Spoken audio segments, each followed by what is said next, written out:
Okay, here we go into the last two parts of module number 3. This is part 5 and 6, the virtual networks for Azure administrators and monitor and backup Azure resources. We're going to start things off by hitting the virtual network peering. Virtual network peering is usable for connecting Azure virtual networks. This can allow VMs to connect to one another as if they were on the same network. It'll transfer traffic between virtual machines. It is using private IP addresses. It doesn't rely on internet connectivity. So that means that traffic will not only be private, but it'll also have high bandwidth and low latency since it's running within the Azure network.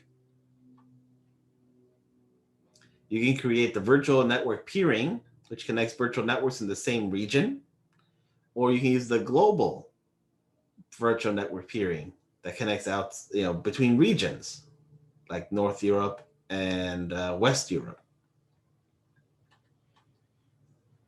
They are reciprocal connections, so both sides are able to talk to one another. You can use them, you can use peering even when both virtual networks are in different subscriptions. In that case, one admin of one subscription may not need to configure for both.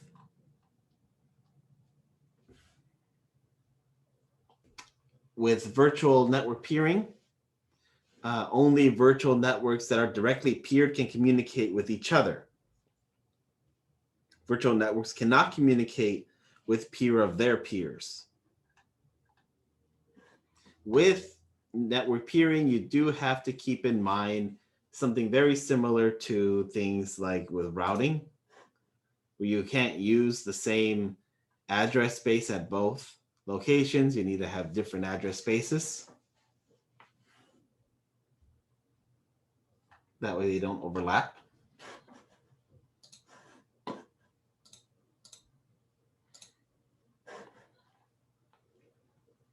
Your network security groups will filter network traffic to and from your resources. They contain rules that configure, allow or deny inbound and outbound traffic. You can apply them to a subnet and a network. Each network group is evaluated independently. Inbound is first evaluated by the security group applied to the subnet, and then by the network security group applied to the interface. So outbound is done the other way, where the group is applied to the network interface and then the subnet. Those security rules have a number of things that you need to fill out.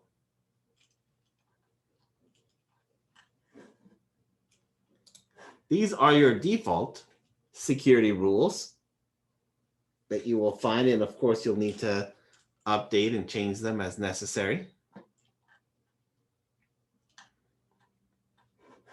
You can use these even for applications, so that you can make layer 7 firewalls, for example, with security groups.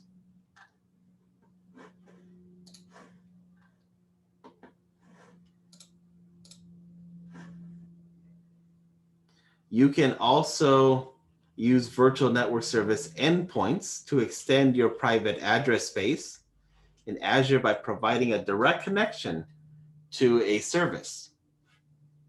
These endpoints let you secure resources to only your virtual network.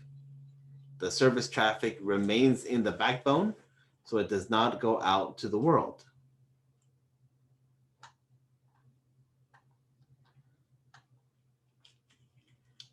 In order to enable one of these, you have to turn off public access to that service, and you'll add a service endpoint to the virtual network.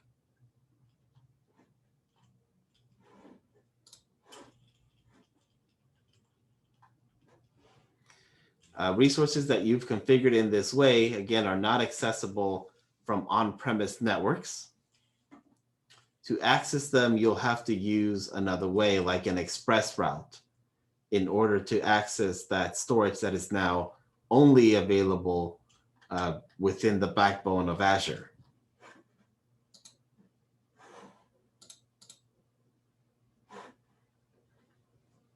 Bastion provides a secure remote connection to the portal or from the portal to the VMs over TLS.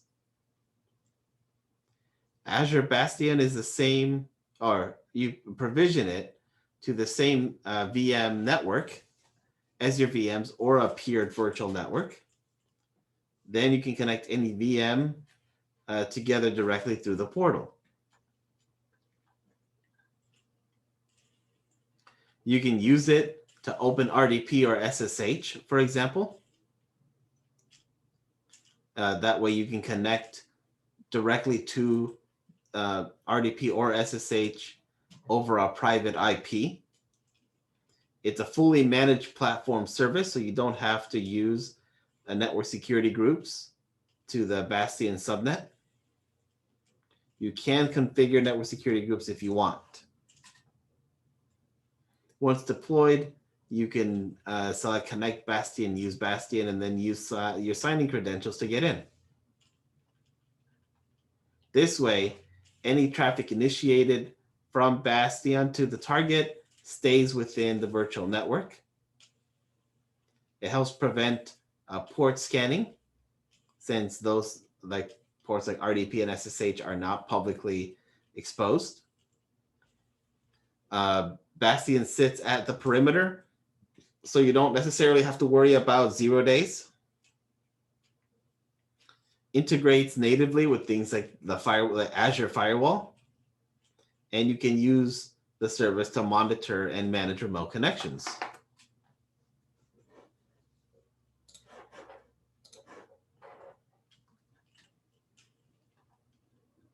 Here is really the 4-step method of how it works. You connect to a VM in the Azure portal.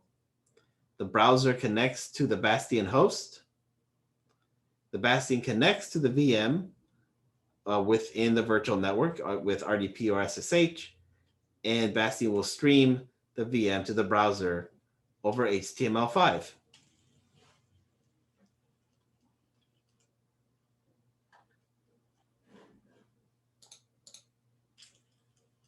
To enable it, when you create a virtual network, you'll need to go into the Azure portal, create a new virtual network. Under security, you'll define the Bastion. You'll enable it. Then once enabled, you can add the subnet to an existing virtual network.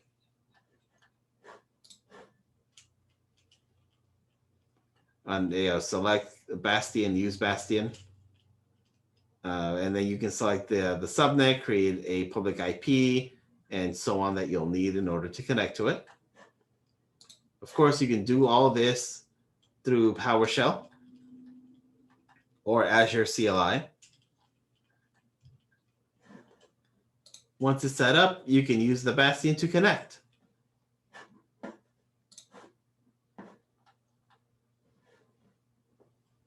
And Azure Portal provides the resources you need to be able to see any diagnostics, any logs, any that kind of stuff for the Bastion host.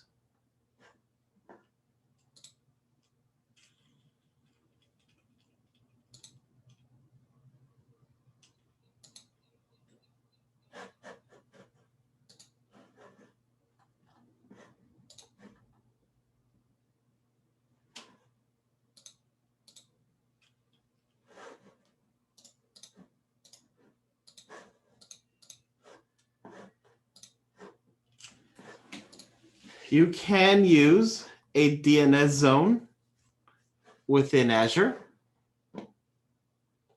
To create one, you need a subscription, a resource group, a name, and resource group location. which you'll enter all that in. Then after you create your zone, you'll get the name server details. These are the name servers you would use to update in your domain registrar, whether that's Google, GoDaddy, Cloudflare, so on and so forth.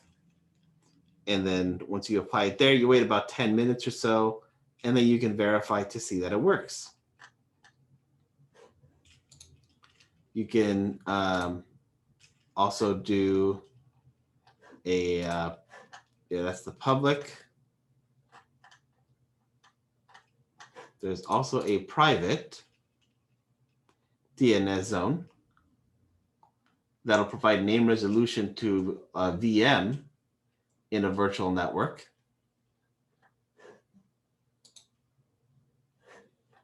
You'll identify the virtual network after applying some of that information, and then you'll link your virtual network to that private DNS zone. And you'll add the network that you want to link in there.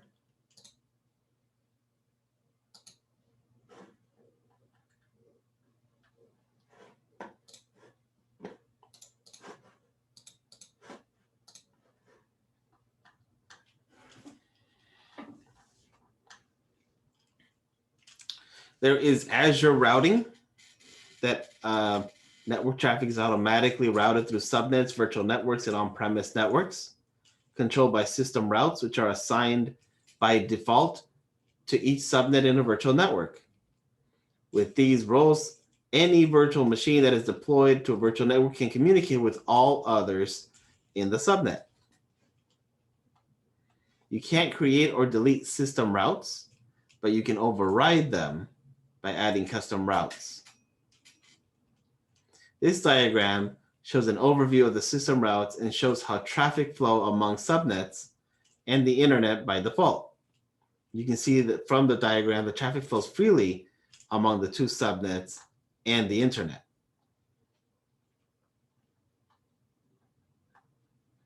Within Azure, there are additional system routes.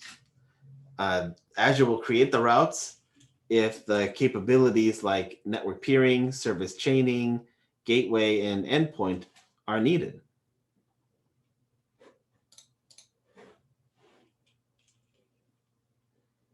This diagram shows two virtual networks with peering configured. The user-defined routes are configured to route traffic through an NVA or Azure VPN gateway.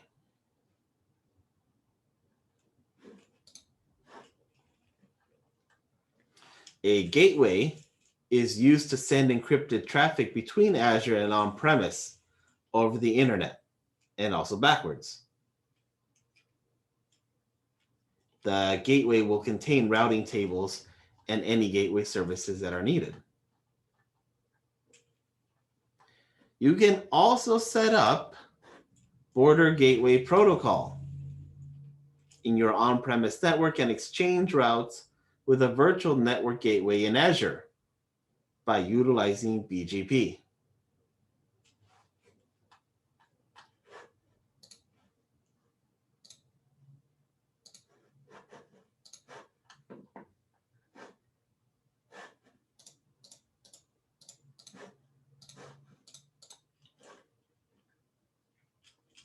A network virtual appliance is a virtual appliance that consists of various layers like a firewall, a WAN optimizer, application delivery controllers, routers, load balancers, IDS, IPSs, and proxies.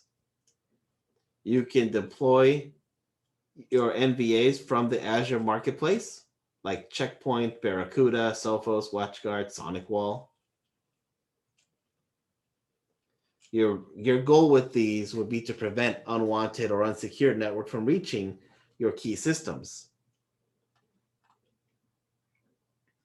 So your NVA will provide things like being a firewall, being an SD-WAN edge, being a proxy, that kind of stuff, to your critical infrastructure that's sitting in the cloud. Now, it uses microsegmentation. So anything from layer 4 and up is being watched. You can define routes if you need to build custom routes for your infrastructure.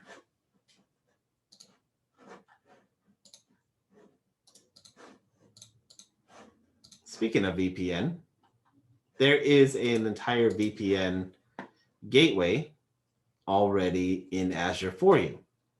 You can connect on-premise data centers to Azure virtual networks through site-to-site, connect individual devices to virtual networks through point-to-site, and connect virtual networks to other virtual networks and network-to-network.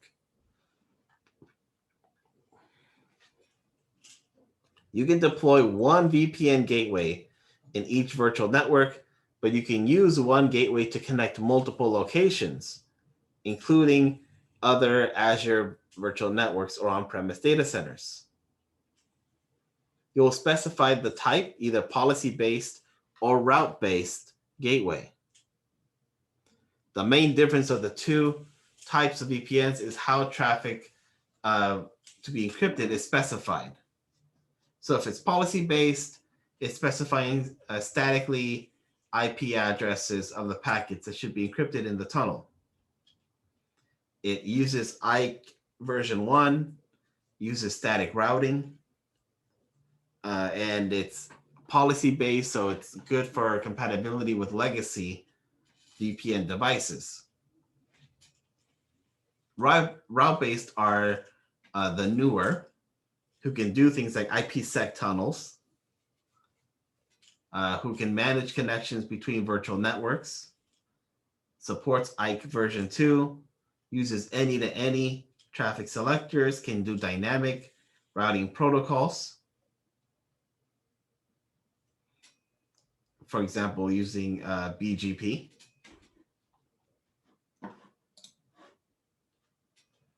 The capabilities of your gateway are determined by the size that you deploy. And here is an example of the main capabilities of each available VPN gateway.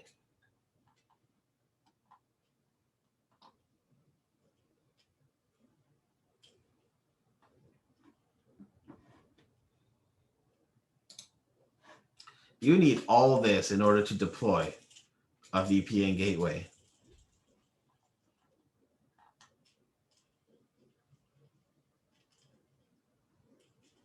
For on-premise, you'll need a VPN device that supports the policy or route-based VPN gateway, and of course, a public-facing IPv4 address.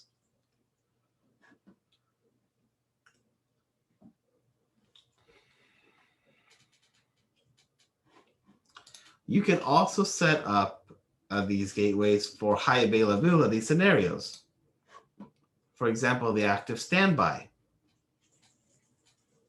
VPN gateways are deployed as 2 instances by default in the active standby configuration, even if you only see one VPN gateway resource.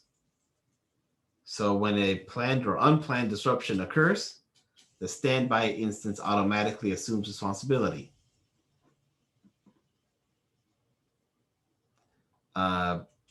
It basically waits between 90 seconds.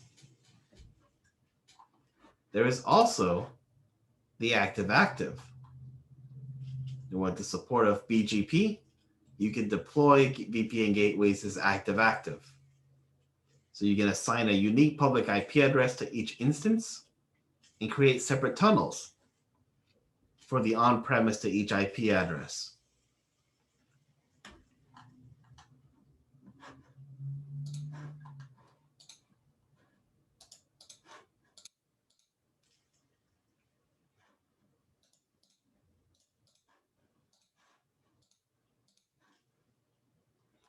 The Azure ExpressRoute lets you seamlessly extend your on-premise networks into the cloud. It's your connection between your organization and Azure being dedicated and private. It provides layer 3 connectivity, built-in redundancy, connectivity to the cloud services like Office 365, Cosmos DB, and so on. It also has global reach and dynamic routing. You have different connectivity models from Cloud Exchange, Colo, point-to-point Ethernet, and any-to-any.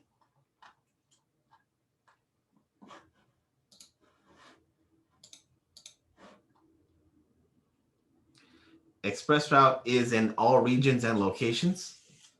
You just need to work with an ExpressRoute partner. They'll provide the edge service, an authorized and authenticated connection that operates through a partner-controlled router.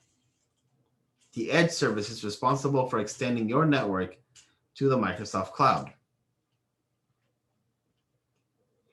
A circuit will provide a physical connection for transmitting data through the ExpressRoute provider's edge routers to the Microsoft edge routers. For you to use this, you need the ExpressRoute connectivity partner, the Azure subscription with your chosen ExpressRoute connectivity partner, an active Azure account, and an Office 365 account. There are a number of requirements for on-premise, like BGP sessions have been configured, translating private IP addresses used on-premise to public address using NAT, and reserving several blocks of IP address for routing traffic to the cloud. The two main peering schemes that it works with are the private peering to connect IaaS and PaaS services. And you can also use it to connect Office 365 and Dynamics 365. So to create one of these circuits, you need some information. First, circuit creation will take a couple minutes. Once it's provisioned, you'll be able to see the circuit status.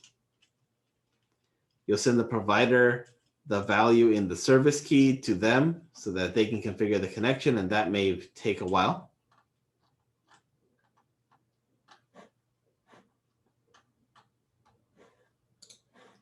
Once they give you back that information, you can create the virtual network gateway.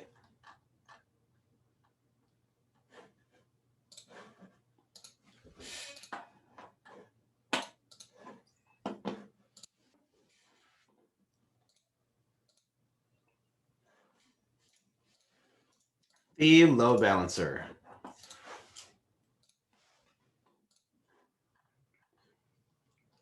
With it, we can distribute traffic across multiple VMs.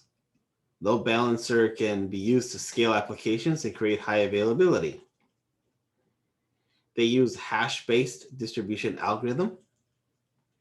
By default, a 5-tuple hash is used to map traffic to available servers, made from the source IP, the source port, destination IP and port, and the protocol type.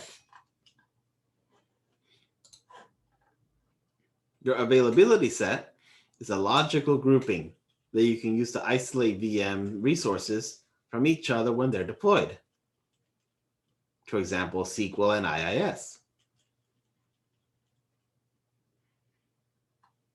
This is useful for systems that are set up on different racks.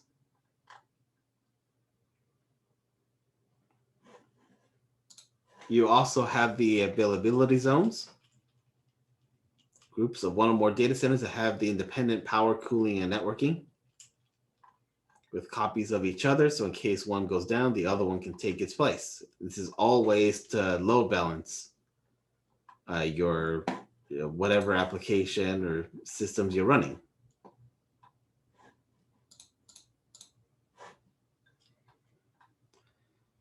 To configure a public load balancer, like I said, you have that 5-tuple hash. You also have source affinity. This can be known as the session affinity or client IP affinity, using two things in order to create the hash. The hash would ensure that the requests from a specific client are always sent to the same VM behind the load balancer.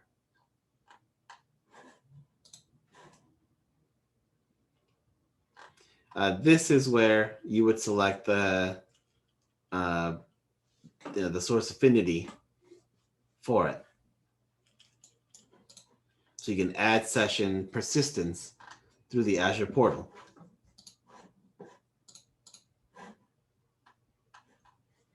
An internal load balancer would be great if we're working inside.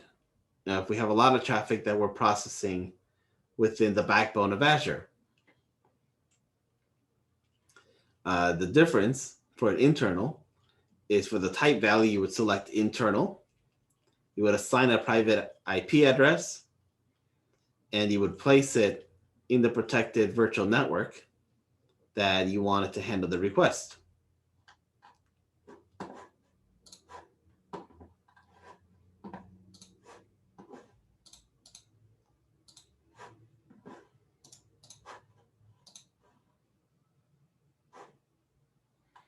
Well, load balancers are not perfect. You may end up with some problems. Your load balancer provides a transparent end-to-end connection from a client to an application. The client is not aware that a load balancer exists. So some problems that you may find are scalability. It can expose more than one public front-end address and have multiple backends. Your routing rules might be misconfigured. Load balancers do need to determine whether each VM is available using a health probe. And if the VM fails to respond after a specified number of attempts, the load balancer will assume it's unhealthy and remove it from a list. Misconfigured virtual networks can also be a problem. Some easy ways to see symptoms and causes would be to check the probes, check data path. If you have, if you're sharing like database or you're sharing a blob.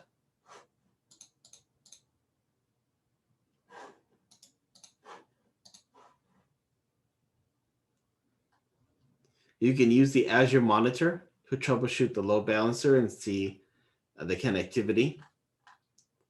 See the charts of things like the probes. A healthy health probe status would be hovering above or around the 50% mark.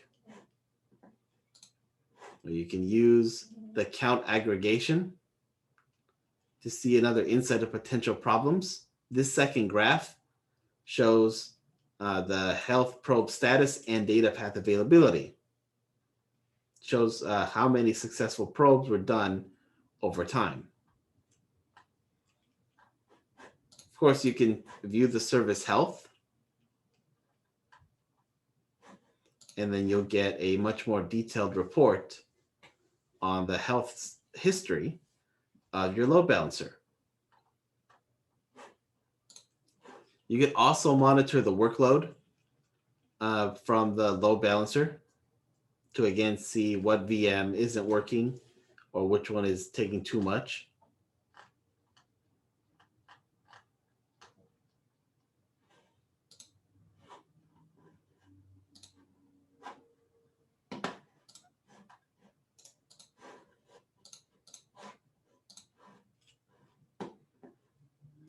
Application Gateway manages the request that client applications can send to a web app.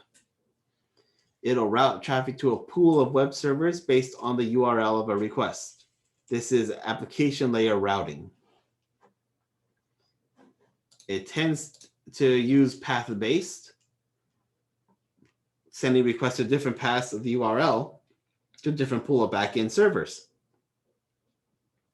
So there'll be a different set of servers to manage anything under images and another one to manage anything under video. You can also use it to host multiple sites as well.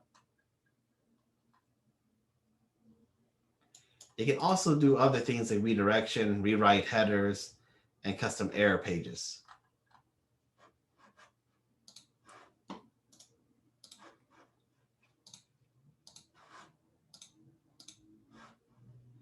The application gateway is a series of components that combine to route requests to a pool of web servers and to check the health of those servers.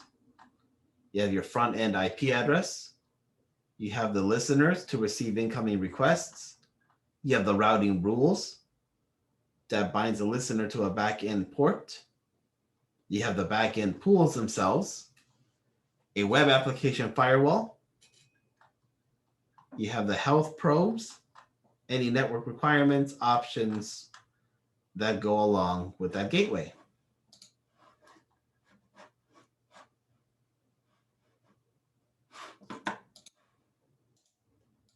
With that, we have reached the halfway point.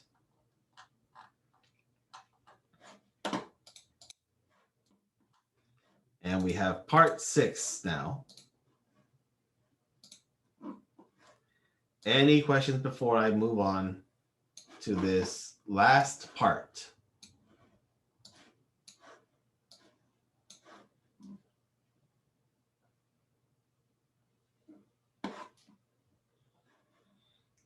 Okay, seeing none, and we shall continue.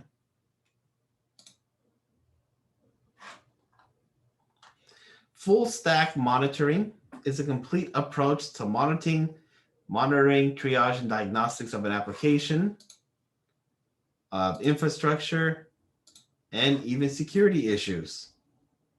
Collecting telemetry, tracking key performance, and the capability to isolate problems and perform root cause analysis.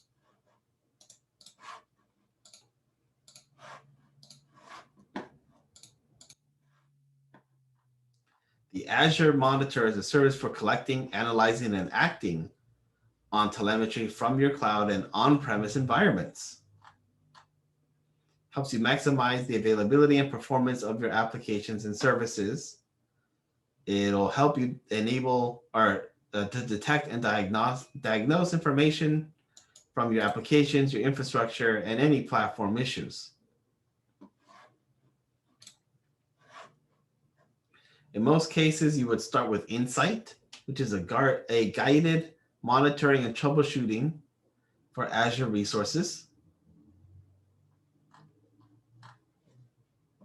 You have the Security Center, who handles all the security of your infrastructure at a centralized location, whether it's on-premise or on the cloud.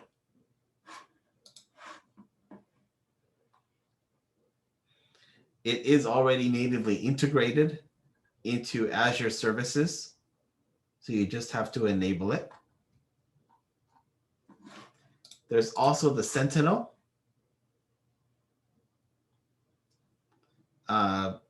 to collect data on devices, users, infrastructure, and applications across the enterprise for intelligent threat detection and investigation.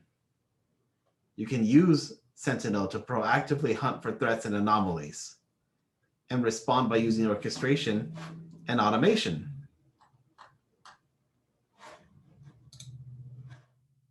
For example, you can look into specific incidents and remove the noise to focus on a specific incident and any events that go with that. Even using playbooks to automate your response to a particular incident.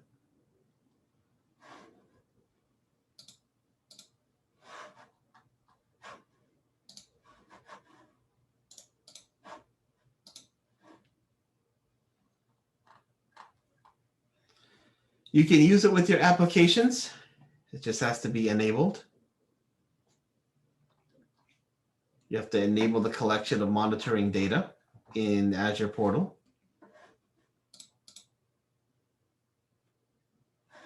Once it's on, it'll collect health and performance, and you'll be able to see it within application insights from the portal, helping you to dig further into any possible issues that you may end up with. You can monitor the performance of applications over time and even see user behavior. number of users, sessions, events, browser versions, OS, and locations.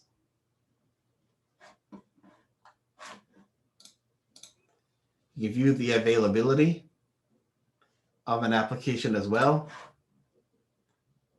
Create availability tests to see if it's down every 5 minutes. You can also create notifications to let you know when it goes down and what actions you want it to take.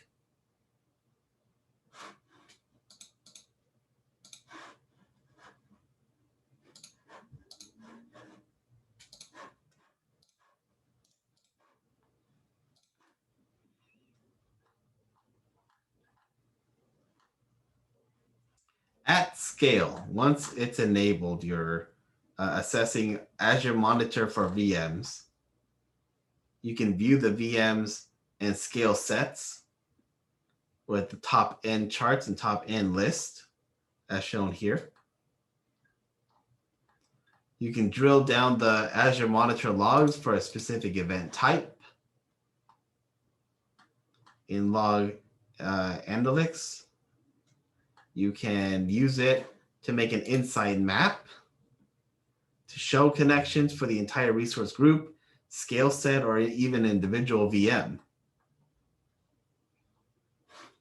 It also has monitoring for containers and for Kubernetes, with a place to create rules and actions that you want it to take automatically.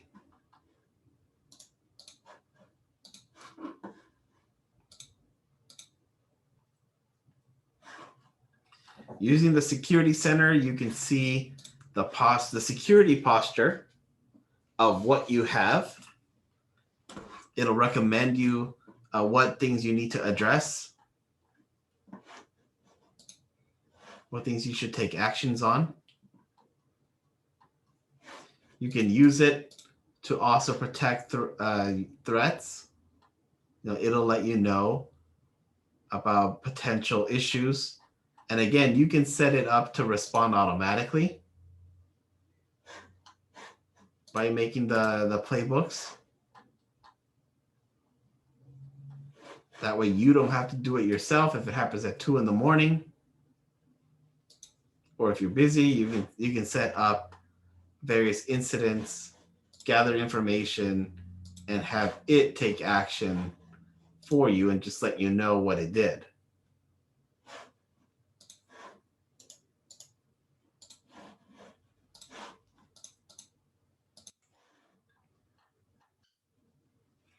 Sentinel will give you that overview of your organization, even if it's across multiple clouds and on-premise.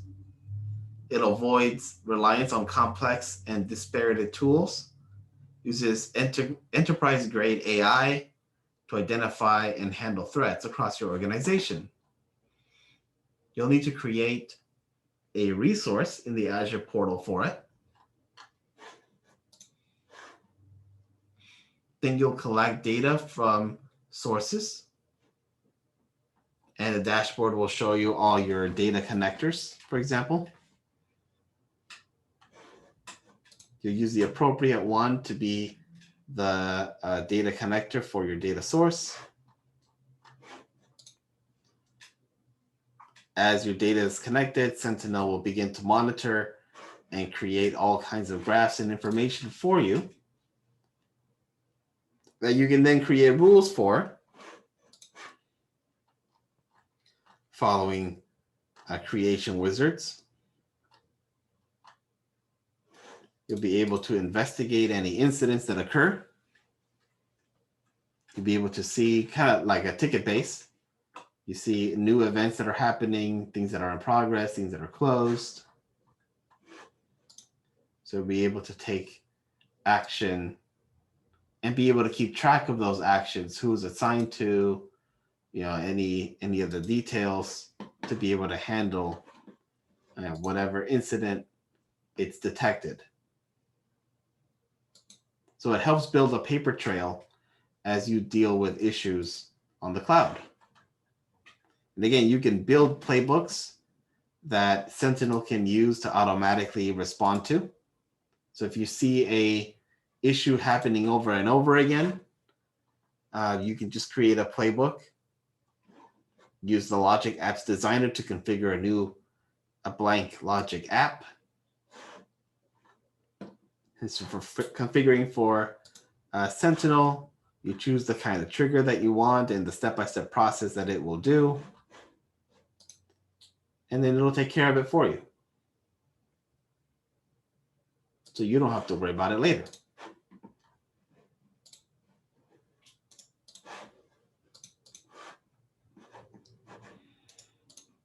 Knowing how your systems are doing is a very good thing. For example, high CPU usage could mean that your device was compromised and it's mining Bitcoin. Or a lot of traffic. You could be exfiltrating information. Azure can collect these metrics by default. You can view them on a graph to see the status over time.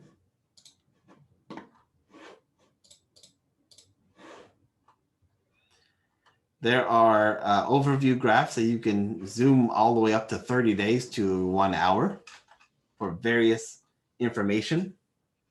You can create custom key performance indicators as well for specific things that you want to look into. And under monitor metrics, you'll be able to see and make custom graphs as you need them.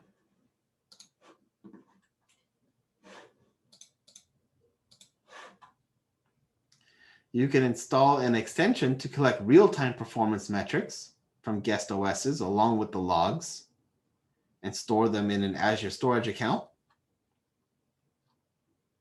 When you create a new machine, you'll just enable OS guest diagnostics. If you've already created one, you can enable it.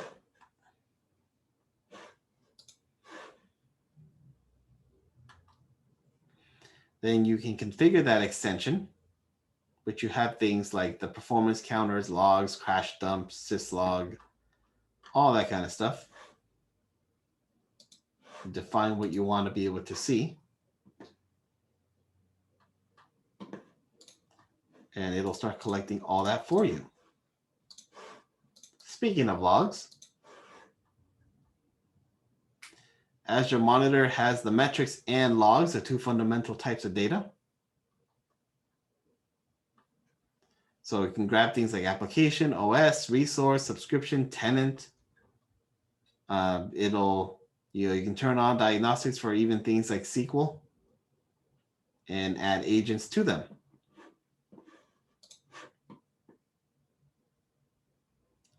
Also be able to create graphs from your logs.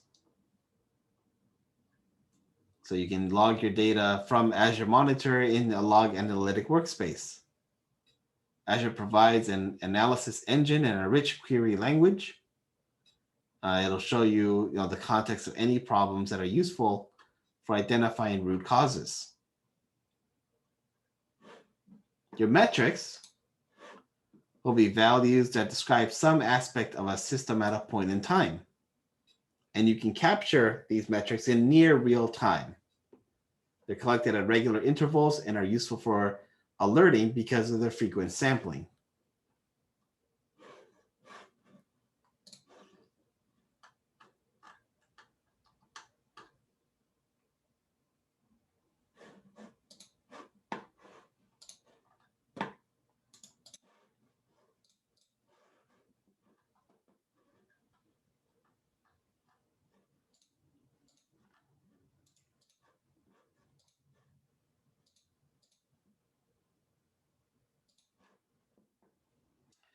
Azure Site Recovery lets you replicate your virtual machine workloads between regions.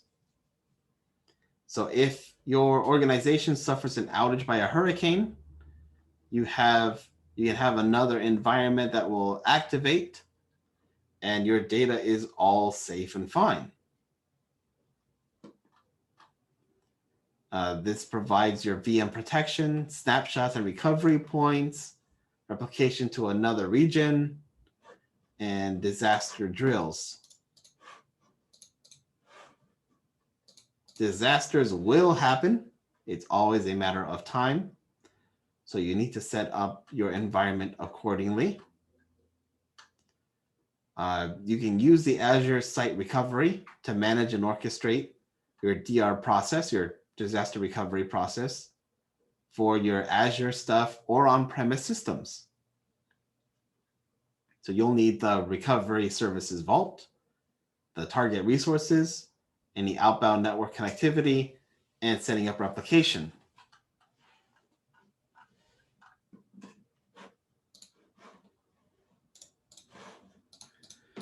With that, you'll need to run a drill because you want to make sure that it works. Drills can happen without impacting production service. So it's great to do test runs, and you really should do test runs on a periodic basis to make sure everything still works, because it's not a when, it's always an if a disaster will happen that you need to bring things up. You can do failover on individual machines. There is a button that you can click on to test failover to see that will they work. You can also bring down a number of machines together as a full test and be able to see the result.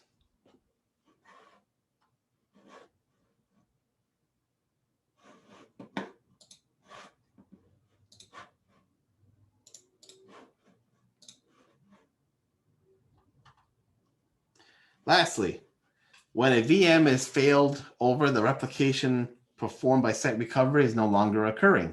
Duh. You have to re-enable the protection to start protecting the failed over VM. That re-protecting takes anywhere from 45 minutes to 2 hours, depending on the size and type of the VM. Unlike other processes, you must view the protection progress at the virtual machine level. This is because the synchronization phase isn't listed as site recovery job.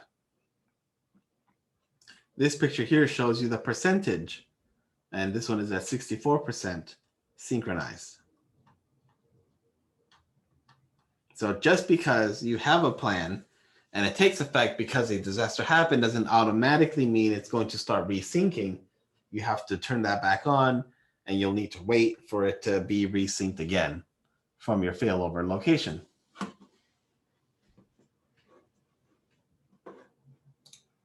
Any questions?